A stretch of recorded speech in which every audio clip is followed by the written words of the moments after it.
অসুবিধা আমাৰ বহুতো অসুবিধা হৈছে। আমি ডেইলি গুৱাহাটী যাব লাগে, কিছুমানৰ চব্জি লৈ পাৰ হ'ব লাগে।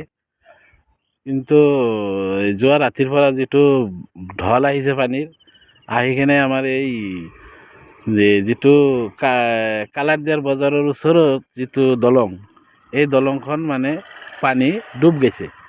ডুব যোৱাৰ ফলত চব্জি পাৰ কৰিব পৰা নাই বা আমি পাৰ হ'ব পৰা নাই।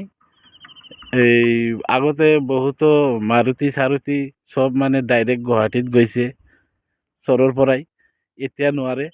কাৰণ এইটো আমি বহুত দিন ধৰি কষ্ট কৰি আছোঁ।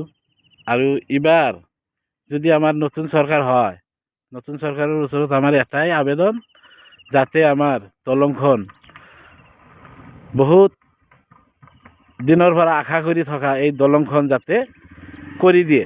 তাৰ কাৰণে আমাৰ ৰাইজৰ চৰ অঞ্চলৰ ৰাইজৰ কাৰণে যথেষ্ট সুবিধা হ'ব। এইটো আমাৰ আশা নতুন চৰকাৰৰ ওপৰত, এইখিনিয়ে আমাৰ আশা।